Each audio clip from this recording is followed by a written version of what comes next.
दोस्तों आज मैं एक बहुत ज़रूरी वीडियो आप लोगों को दिखाने जा रहा हूँ। प्लीज़ मैं आपके सामने हाथ जोड़ता हूँ, चाहे हिंदू हों, चाहे मुस्लिम हों, चाहे सिख हों, चाहे ईसाई हों। प्लीज़ प्लीज़ दोस्तों 10-15 मिनट 20 मिनट निकाल कर आप एक ये वीडियो ज़रूर देख लेना। आपको समझ पड़ जाएगी कि राजनीति क्या है। दोस्तों ये बहुत ज़रूरी चीज़ है। और दंगे फसाद क्यों होते हैं, पॉलिटिकल पार्टी क्यों इलेक्शन के टाइम में मुद्दे उठाती है, ज़रूर से ज़रूर ये वीडियो देख लीजिए ज़रूर। नमस्कार, loggingnews.com में आपका स्वागत है। मैं हूं गिरिजेश वशिष्ठ। देश के समझदार मुसलमानों और इस देश के समझदार हिंदुओं, मुसलमानों का नाम मैंने पहले लिया क्योंकि मुसलमानों को अब ज्यादा समझदारी दिखाने की जरूरत है, जो मैं आपसे कहने जा रहा हूं। आमतौर पे अपने वीडियोस में मैं बताता ज्यादा हूं, कहता कम हूं, लेकिन आज कुछ कहते हुए कुछ बताऊंगा। दरअसल जो राजनीतिक हालात इस देश में अब बन गए हैं और चुनाव सर पर आ गया है, उसके बाद ऐसा लगता है कि आने वाले समय में जो चुनाव का मुद्दा होने वाला है, मसला होने वाला है, उसको लेकर बड़ा भ्रम होगा। राम मंदिर पर बड़ा दांव खेला था सरकार ने। राम मंदिर उस तरह से काम नहीं कर रहा है कि उसको वोटों में बदला जा सके। आने वाले समय में ये चीज और धीमे धीमे होती जाएगी। दूसरी चीज है प्रबंधन वाली, इसको खरीद लिया, इसको बेच दिया, इसको जेल में डाल दिया। तो वो चीजें काफी हद तक मुझ और आप जैसे आम लोगों के हाथ में नहीं है। बस हम इससे इतना समझ सकते हैं कि कौन दुष्ट है, कौन सज्जन है। लेकिन जिस चीज में हम और आप बहते हैं वो चीज है जिसके कारण ये देश में दो देश बन गए, ये हम जानते हैं। तो अभी क्या हो रहा है कि कुछ ऐसा वातावरण आपके सामने फेंका जा रहा है जिसमें आप उलझें और वो उसको वोट में कुछ ताकतें हिंदुस्तान की हैं उसको बदल लें। अभी हाल में केंद्रीय गृह मंत्री अमित शाह जी ने सीएए के मसले को फिर से उठाया। सीए पे इतना बड़ा आंदोलन हो चुका है, शाहीन बाग का धरना हुआ, क्या क्या नहीं हुआ। उसके बाद वो आंदोलन होल्ड पे चला गया था। ये मुद्दा जो है, ये बिल जो था 2020 में पास किया था सरकार ने। अब अमित शाह ने कह दिया हम सीए लागू करेंगे। उनका कोई रुचि सीए लागू करने में है तो वो अभी तक कर चुके होते हैं, लेकिन उनकी रुचि ये है कि इसको विवाद में बदला जाए। उस समय भी दिल्ली के चुनाव आने वाले थे, दिल्ली के चुनाव से पहले दिल्ली में इतना सांप्रदायिक ध्रुवीकरण कर दिया जाए कि इसको वोटों में बदला जाए। इस काम में बड़े बड़े नेता उनके कूद पड़े थे और घनघोर सांप्रदायिक बयान दे रहे थे। साहिब सिंह वर्मा एक बड़ा सज्जन मुख्यमंत्री थे दिल्ली के। उनके बेटे परवेश ने जो जो भाषण दिए थे वो पढ़कर, वो सुनकर आज भी आपको लज्जा आ जाएगी अगर कहीं मिल जाए तो। लेकिन वो भाषण और वो सारी बातें इसीलिए कही जा रही थी कि दिल्ली के चुनाव में उसको भुना लिया जाए। अब उस मसले को दोबारा इस समय लेकर आए तो क्या सीएए लागू करने से लोग वोट दे देंगे उनको? नहीं देंगे। सीए का आप विरोध करोगे या हिंदुस्तान की राजनीतिक पार्टियां जब विरोध करेंगी तो वो, या फिर कुछ लोग ऐसे जो विरोध इसलिए करेंगे कि ध्रुवीकरण का फायदा बीजेपी उठा सके, ऐसी भी ताकतें इस देश में। तो ये बड़ा मसला बनेगा और ये मसला बनेगा तो वो अड़ेंगे और ये होगा, देखा ये लोग देशद्रोही हैं, ये हिंदू विरोधी हैं, सीए लागू करना नहीं चाहते, वगैरह वगैरह। सीए गंभीर मसला है। भारत के संविधान में धर्म के आधार पर नागरिकता की शुरुआत उसको माना जा रहा है, इसीलिए इस पे असहमति थी। ये कानून कहता है कि जो बांग्लादेश में, श्रीलंका में, पाकिस्तान में, जो भी हमारे पड़ोसी देश हैं, वहां पे धार्मिक आधार पर अगर लोगों का उत्पीड़न हो रहा है तो उनको भारत में नागरिकता दी जाएगी।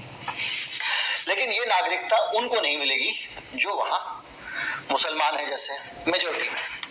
तो इसीलिए ये कहा गया कि बाकी सब ठीक है, लेकिन दूसरे देश के हालात के आधार पर अपने देश में आप नागरिकता देने के पैमाने में धर्म को मत घुसाइए। बहरहाल जो भी है, लेकिन इसका जब विरोध होगा तनाव बढ़ेगा।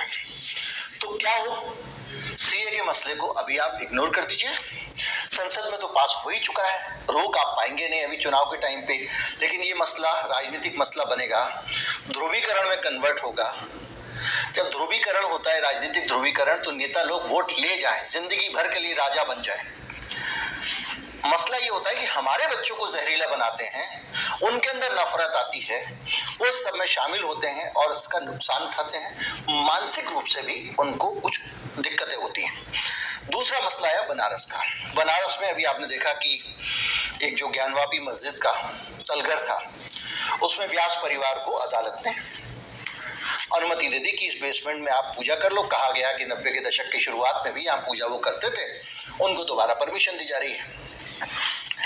इस मसले पे बड़ी संख्या में मुसलमान इकट्ठे हो गए काशी में, और कहा जा रहा है 2000 से ज्यादा लोगों ने वहां नमाज पढ़ी ज्ञानवापी में, और ये रिकॉर्ड है अभी तक ज्ञानवापी का, ये कह रहे हैं लोग, इतनी भीड़ का।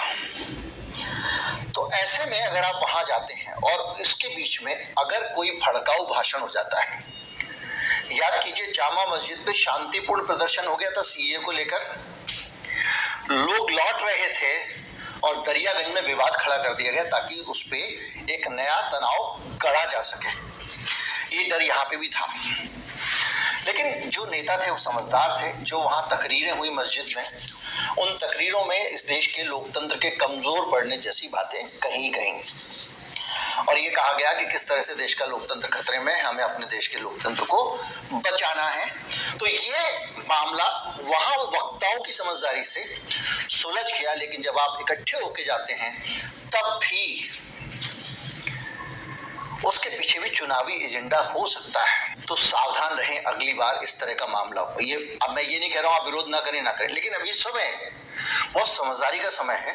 कोई भी चीज खतरनाक हो सकती है, क्योंकि हर जगह लोग इसी में बैठे हुए हैं। 45 मिनट की तकरीर हुई और 45 मिनट की तकरीर में ज्ञानवापी में लोगों ने सिर्फ यही कहा कि मुल्क में अमन और भाईचारा होना चाहिए। लेकिन आप जो सोच रहे थे कि हम 2000 लोगों को इकट्ठा करके अमन और भाईचारे का संदेश दे रहे हैं, क्योंकि मामला कोर्ट में वहीं लड़ी है, तो आप अमन भाईचारे का संदेश नहीं दे रहे हैं, आप बनारस में ये संदेश दे रहे हैं कि देखिए इतने सारे मुसलमान इकट्ठे होकर सड़कों पर आ गए, और इसको लेकर वो कहीं ना कहीं व्हाट्सएप में, सोशल मीडिया में अलग अलग तरीके से रोपेंगे ही। लेकिन अगर यहाँ इस भीड़ में कोई कुछ कर देता तो क्या होता? उत्तराखंड का मामला देखिए, उत्तराखंड में वहां की सरकार यूनिफॉर्म सिविल कोड लेके आ गई। ये फिर एक उकसाने की साजिश है। कुछ लोग इस पे तिल मिलाएंगे, कुछ लोग इस पे उछलेंगे, कुछ लोग इसका विरोध करेंगे, और जैसे ही लोग इसका विरोध करेंगे, तिल मिलाएंगे, उछलेंगे, एक तनाव पैदा करने की कोशिश की जाएगी। और उस तनाव के बीच में एक ये नैरेटिव बनाया जाएगा कि ये देखो ये हिंदू विरोधी लोग हैं, इनको पहचान लो, ये लोग जो न्याय की बात कर रहे थे ये हिंदू विरोधी हैं, इनको वोट मत देना। कोशिश यही हो रही है। इसके अलावा आप देखते जाइए, याद कीजिए इंडिया गेट पे सुनहरी मस्जिद को तोड़ने की बात हो रही थी। प्रस्ताव कौन लेके आया था? दिल्ली विकास प्राधिकरण। दिल्ली विकास प्राधिकरण किसके अधीन आता है? केंद्र सरकार के और एलजी के। यानी एक अफरा तफरी पैदा हो, उन्होंने वहां नोटिस लगा दिया, तनाव नहीं हुआ। अब क्या किया इन्होंने? अब इन्होंने रिज में जाके रजिया सुल्तान के जमाने की बनी हुई 600 साल पुरानी मस्जिद को तोड़ दिया है, और एक मदरसा भी तोड़ दिया है। इसका विरोध हो, लोग सड़कों पे उतरे, और उसका फायदा उठाकर इस पूरे नैरेटिव को विभाजक एजेंडे में बदल दिया जाए। मुझसे 100% इस पे लोग असहमत हो सकते हैं कि भैया क्या हम सहते चले जाएं, लेकिन ये मसला ऐसा है, इसका आप विरोध करो ना करो, ये तो होना ही होना है अभी के लिए। क्योंकि अगर आप विरोध नहीं करोगे तो आगे ऐसे कदम उठाने से सामने वाला बचेगा कि भैया हम ये करते हैं, इससे कोई फायदा नहीं होता है। ये सारे हाल है। अभी पिछले दिनों की बात है, पलवल का मसला है, मैं आपको बता रहा हूँ, जनवरी में 24 जनवरी का मसला है। पलवल में एक शोभा यात्रा निकल रही थी, राम की शोभा यात्रा, राम जन्मभूमि मंदिर का ये जो पूरा दौर था, जो माहौल बनाया जा रहा था देश में, उसका हिस्सा थी। और वहां पे अचानक फायरिंग हो गई, 2 गुटों में फायरिंग हो गई, गोलियां चल गई। ये तनाव तगड़ा तनाव होने वाला था। बाद में पता चला कि आपस का झगड़ा था। कोई अरविंद, सुनील और सुमित और पवन, 4 लोग इसमें गिरफ्तार हुए हैं, 14 की तलाश है। और ये सब लोग अपने वर्चस्व की लड़ाई में वहां तनाव पैदा करने पहुंच गए थे। फिर ये समझदार हिंदू भाइयों के लिए संदेश है, ऐसी मामलों में जल्दबाजी में कोई कमेंट ना करें, जल्दबाजी में, क्योंकि इस बीच में अफवाहें फैलाने की भी कोशिश की गई। ये बताने की कोशिश की गई कि यहाँ पे हिंदुओं के साथ ये हो रहा है, वो हो रहा है, वगैरह वगैरह। प्रशासन ने उसको बहुत सफलता से और समझदारी से उसको, देखिए मैं आपको प्रशासन के और इस देश के पुलिस के बारे में एक बात कहना चाहूंगा। सांप्रदायिक मामलों में पुलिस और प्रशासन की हमेशा जो कोशिश होती है वो शांति की होती है, बशर्ते उनके ऊपर कोई राजनीतिक दबाव ना हो। वो शांति स्थापना के लिए काम करते हैं, किसी भी प्रदेश की पुलिस हो। कर्नाटक में भाई लोग मस्जिद में घुस गए, 26 सितंबर की बात है अभी, और जय श्री राम के नारे लगाने शुरू कर दिए। क्यों घुस गए? मकसद एकदम सिंपल था, और मकसद ये था कि पुलिस ने सीसीटीवी फुटेज खंगाली पहले, जांच के बाद, और सचिन राय और कीर्तन पुजारी को गिरफ्तार कर लिया। ये इस मामले की खबर है। अब आप समझिए कि ये पूरी चीजें। अब एक और मसला देखिए, गुड़गांव में एक मामला आया, एक मजार थी, उसको कुछ लोगों ने आग लगा दी, और घसीटे राम नाम के व्यक्ति ने, जो उस मजार की देखरेख करता था, लेकिन इस मजार में हिंदू मुसलमान दोनों लोग पूजा किया करते थे, कोशिश थी रायता फैल जाए। मध्य प्रदेश के उज्जैन में भोजशाला है, उसको लंबे समय से उस पर विवाद चला आ रहा है। कुछ लोगों का कहना है कि वहां सरस्वती का मंदिर था और वहां पर सरस्वती पूजा होनी चाहिए। दूसरे लोगों का कहना है कि वहां कमाल मौला की मस्जिद है और ये मस्जिद ही रहेगी। ये विवाद तनाव काफी समय से चला आ रहा है, कई बार दंगे हो चुके हैं इसको लेकर उज्जैन में। तो अब चुनाव आ रहा है तो लोग फिर जाके वहां पे सरस्वती की मूर्ति चुपचाप घुस गए और स्थापित करने की कोशिश की।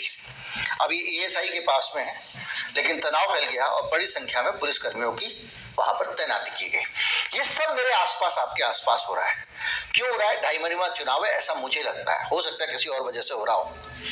उत्तराखंड का मामला आपको पता ही है, पूरे उत्तराखंड को एक लड़की दूसरे धर्म के लड़के से उसने शादी कर ली थी, तो उस धर्म विशेष की दुकानें बंद करो, उसको ये करो, उनको यहाँ से भगाओ, पलायन करो, पूरा एक माहौल बन गया और उसमें सारे नेता पहुंच गए थे। इसी तरह से एक और मामला आया था, महाकाल जो है, महाकालेश्वर, उनकी सवारी निकल रही थी, किसी ने ये खबर दी कि ये एक लड़के ने छत से ये करो, उनको यहाँ से भगाओ, पलायन करो, पूरा एक माहौल बन गया और वो उसमें सारे नेता वीडियो भी आया।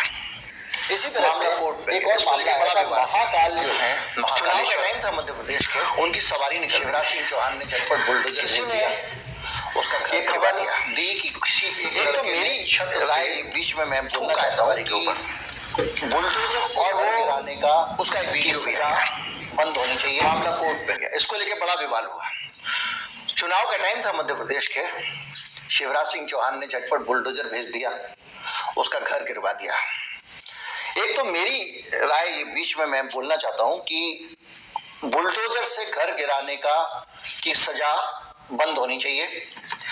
अगर अवैध निर्माण भी है तो आप उसे सील करके कोर्ट से इजाजत के बाद ही गिरा सकते हैं, क्योंकि ये अतिरिक्त जो ताकत मिल गई है प्रशासन को, इसका ये दुरुपयोग करते हैं। और ये न्यायाधीश नहीं है जो तय करेंगे कि हम किसी का घर तोड़ दें या साबुत कर दें। ना ये मुख्यमंत्री को ताकत होनी चाहिए, ना प्रशासन को होनी चाहिए। ये ताकत अगर किसी को होनी चाहिए तो ये न्यायालय को होनी चाहिए। ऐसा कानून में परिवर्तन करने की मांग करना चाहिए हमको, और सब लोग करें। उस लड़के का कोर्ट में जब उसकी सुनवाई हुई तो तुरंत गवाहों ने कहा, नहीं साहब ये हमारा नाम गवाही में गलत लिख दिया है, ऐसा नहीं, ऐसा हुआ था। तो उस लड़के को छोड़ दिया गया। अब बुलडोजर से जो उसका घर गिरा है उसका क्या होगा? और उससे भी अलग वो पूरा जो माहौल तनावपूर्ण बना था, उसे ध्रुवीकरण करने में एक पार्टी को मदद मिल गई। दिल्ली में बंगाली मार्केट में एक मस्जिद है, वहां जाके 10 मिनट का टाइम दिया और मस्जिद की दीवार वगैरह गिरा दी। उनका दावा है कि बिना किसी पूर्व नोटिस की कार्रवाई की गई जो वहां रहते थे, और उन्होंने लगाया कि अवैध निर्माण चल रहा था यहाँ पे, प्रशासन का कहना है, और उनका कहना हमने कुछ नया बनाया ही नहीं है, तो अवैध निर्माण कहां से हो गया। लेकिन ये सब चल रहा है, बहुत सारे मजार और वो सब निशाने भी लाए जाते हैं कि मैं ये करूंगा आप विरोध करोगे तो मैं राजनीति में इसको भुनाऊंगा। ये चीज सिर्फ धार्मिक मसलों में नहीं है, अलग अलग मसलों में है। वो किसी भी आदमी के ऊपर कोई हमला करते हैं और फिर उसको उस तरह से उसको बदल के उसका जो रिवर्स नैरेटिव लेके खेलते हैं। ये आज की इनकी रणनीति है, आज की राजनीति की। 600 साल पुरानी मस्जिद और मदरसे को गिरा दिया मेहरौली इलाके में, और इसको लेकर हाईकोर्ट का आदेश था कि आप वहां गिराओगे नहीं, और डीडीए ने हाईकोर्ट को कहा था हम नहीं गिराएंगे। दिल्ली में लेफ्टिनेंट गवर्नर की देखरेख में डीडीए चलता है और डीडीए ये काम कराया। ये बताया जा रहा, कुछ लोगों का कहना है 600 साल, कुछ लोगों का कहना है 700 साल, और कुछ लोगों का कहना है ये 800 साल पुरानी मस्जिद थी जिसको रजिया सुल्तान ने बनाया था। इस तरह के मसले आपके आसपास मिल जाएंगे। अयोध्या में और भी हद हो गई कि एक आदमी था जो बाकायदा दंगा फैलाने का प्रोफेशनल काम करता था। आपत्तिजनक पोस्टर, मास और एक धार्मिक पुस्तक फाड़कर उसने फेंक दी। उसके बाद में आरोप लगा कि भाई ये दूसरे धर्म के लोगों पे आरोप लगा।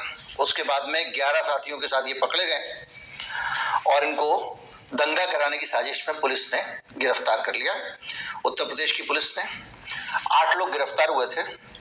जो खबर छपी है नवभारत टाइम्स में, पढ़ के बता रहा हूं। महेश मिश्र बजरंग दल विश्व हिंदू परिषद और आरएसएस कैंप से निकलकर अति हिंदू योद्धा संगठन का संचालक बना। वो स्वयं सेवक के तौर पर संघ के कार्यक्रमों में भी हिस्सा लेता रहा है। 2013 से 16 तक वीएचपी का और बजरंग दल का वो एक्टिविस्ट भी रहा, और बजरंग दल का अयोध्या का संयोजक था। वो अखिल भारतीय विद्यार्थी परिषद का भी वो हिस्सा रहा है, और उसे महानगर संयोजक इसीलिए बनाया गया था विश्व हिंदू परिषद का। ये सारी जानकारियां अखबारों में छपी है। साजिश क्या थी कि वहां पे दंगे करा दो। एक और मामला, एक मंदिर पे जाके एक समुदाय विशेष का झंडा लगा दिया। जाहिर बात है मुसलमानों का झंडा लगा दिया। अब लोग पकड़े गए। मामला कहाँ का है? दुर्ग का है, और उनके ऊपर लगाया गया है कि वो माहौल बिगाड़ना चाहते थे। सतनामी समाज का मंदिर था। रामनवमी पे पूरे देश में पिछले साल भी ये हुआ था। इस बार रामनवमी आने वाली है, और ये वीडियो मैं इसीलिए बना रहा हूँ कि उस समय थोड़ा सावधान रहिए। अभी राम मंदिर के टाइम पे भी कई वीडियो आए थे कि कुछ लोग घुस गए किसी मंदिर के सामने, किसी मस्जिद के सामने, और वहां उन्होंने बवाल मचाया। अब वो बवाल मचाएंगे, आप कुछ भी रिएक्ट करोगे तो आप पत्थरबाज, ये सब बातें होंगी, क्योंकि उनको मुसलमानों से नफरत नहीं है, माफ कीजिएगा, और ना मुसलमान जो है गैर समझदार उनको हिंदुओं से नफरत है। ये समस्या दूसरी है, ये राजनीतिक समस्या है। ये माहौल बनाने की कोशिश होती है, पॉलिटिकल माहौल बनाने की। तो इसलिए मैं आपसे कह रहा हूं कि आप दूसरी कौम से मोहब्बत करो। जितनी ज्यादा मोहब्बत करोगे ये लोग आइसोलेट हो जाएंगे और घर बैठ जाएंगे, और इनको भी ये समझ में आ जाएगा कि यार ये फार्मूला चलता नहीं है, इसलिए कोई और काम करते हैं। राजनीति का ये फार्मूला फेल हो गया, और ये मोहब्बत से ही फेल होगा। उसकी काट सिर्फ मोहब्बत। अब आप देखिए, ये खाना मुरादाबाद का मामला है।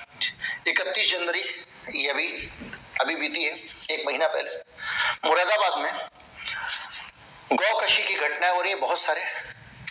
बाद में पता चला कि जब पुलिस ने छानबीन की तो बजरंग दल के नेता ये काम कर रहे थे, और ये जो मैंने आपको बताया था इससे पहले भी, अभी थोड़ी देर पहले आपको डिटेल दी थी कि ये लोग जानबूझ के जाके फेंक फाक आते थे और उसमें गिरफ्तार हुए थे।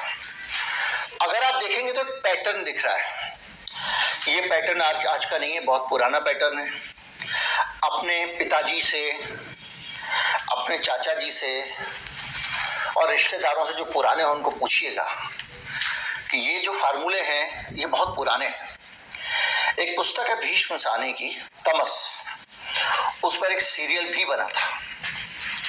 उसमें इस पूरे मोडस ऑपरेंडी को बताया गया है। भारत में इन तरीकों को सालों से अपनाया जाता रहा है।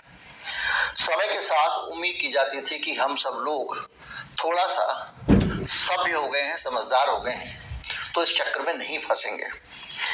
अभी तक मैंने जितने मामले बताए इन सभी मामलों में समझदार हिंदुओं और समझदार मुसलमानों ने आपस में झगड़ा नहीं किया। साजिश करने में आए, साजिश की, पॉलिटिक्स करने की कोशिश की और धराए गए, जेल चले गए। कल्पना कीजिए कि यही पैटर्न अगर आप अगले 1-1.5 साल तक मेंटेन करते हैं, किसी भी प्रकार की भड़काऊ कार्रवाई से भड़कते नहीं है, तो क्या होगा? 2 साल बाद पॉलिटिकल पार्टीज कहेंगी कि इस फार्मूले में मत पड़ो यार, ये काम करता नहीं है, उल्टे हमारे लोग पकड़े जाते हैं। यही होगा ना। तो इसलिए मैं ये कहना चाहता हूं इन सारी जानकारियों के साथ में कि भैया ये भारत में जो ताना बाना है ना, बहुत गहरा है। जो दंगा करके यहां से जा रहा है ना, वो भी कहीं पे बैठ के कोई एक काम दूसरे धर्म के आदमी के साथ बहुत प्यार से भी कर रहा है। ये उसकी परस्पर निर्भरता है। एक सज्जन बहुत ज्यादा बहस कर रहे थे, जो भड़काऊ टाइप की। बाद में पता चला कि वो उनकी अपनी फैक्ट्री में बड़ी संख्या में दूसरे धर्म के कर्मचारी काम करते हैं और वो उनके सामने ऐसी बात नहीं करते। इस तरह के लोग आपको असंख्य मिल जाएंगे। सबकी निर्भरता है। ऐसा कोई त्योहार मैं आपको कहूंगा किसी भी धर्म का नहीं मनता है जिसमें दूसरे धर्म वाले की कोई भूमिका ना हो। किसी के शादी ब्याह नहीं होते हैं अगर दूसरे धर्म वाले की कोई भूमिका ना हो। मुंडन कंछेदन नहीं होते हैं अगर किसी दूसरे धर्म वाले की भूमिका ना हो। आपके घर में आने वाला एक एक सामान कहीं ना कहीं किसी दूसरे धर्म वाले के योगदान से आप तक पहुंच रहा है। मैंने बहुत साल पहले एक ब्लॉग लिखा था। दिवाली के टाइम पे हमारे एक नसीम भाई हैं, उनकी दुकान के बारे में था। वो नसीम भाई की दुकान के बगैर हम में से किसी की भी दिवाली उस इलाके में रहने वालों की नहीं मनती थी। नसीम भाई की किराने की दुकान थी और नसीम भाई सही रेट में सामान बेचते हैं। तो दिवाली पे जब बाजार में माहौल बढ़ता है और दिवाली पे खील, बतासे, दिए विए महंगे बिकते हैं, तो नसीम भाई के यहाँ तो सही रेट में मिलते, तो पता चला आपको आधे रेट में दिए मिल रहे हैं, खील, बतासे, मोमबत्तियां मिल रही हैं। तो सबका त्योहार अगर अच्छा मन रहा है तो नसीम भाई के कारण मन रहा है। नसीम भाई ने कोई योगदान नहीं दिया, वो तो अपने जाके नमाज पढ़ रहे हैं। लेकिन हमारा देश एक दूसरे के साथ में काफी हद तक गुथा हुआ है। ये हमारा फैब्रिकेशन है। जो लोग दंगों में मारे जाते हैं वो लोग भी ऐसे लोगों के द्वारा मारे जाते हैं, ज्यादातर मामलों में, जो उनको नहीं जानते हैं। तो भैया इस भाईचारे को अपना लो, बहिष्कार ना करें किसी भी धर्म का। बहुत बुरे मात खाएंगे, इस पर मैं पहले वीडियो बना चुका हूं। और चलते चलते मैं आपको एक ये तस्वीर देके जाना चाहता हूं। मेरे देश की किसी गरीब की तस्वीर है। ऐसे अनगिनत सैकड़ों हजारों गरीब इस देश की सत्ता, इस देश की सरकार द्वारा और अहंकारी सत्ता तंत्र द्वारा सताए गए आप देखते होंगे। इन लोगों की जिंदगियों पे किस तरह मुसीबतें आ रही हैं। अगर दंगे के कारण 4 दिन भी सिर्फ दुकानें बंद होती हैं और इलाके में सिर्फ ताला लग जाता है, कर्फ्यू लग जाता है। जिस आदमी को मैं वीडियो लगा रहा हूं, बस इतना याद कीजिएगा, जब भी गुस्सा आए, आप लाठी उठाना चाहें, पत्थर उठाना चाहें, जोश में आना चाहें, कि ये जो आदमी है ना, ये हर धर्म का है, हिंदू भी है, मुस्लिम भी है, सिख भी है, ईसाई भी है। इसका क्या होगा? नमस्कार, जय हिंद। वीडियो बनाना चाहिए ना यार, परिवार में कैसे चलाएंगे? वो तो इतना कस के बात नहीं है। ये देखो आज सूख गया है, इसी से तो बना रहा हूँ।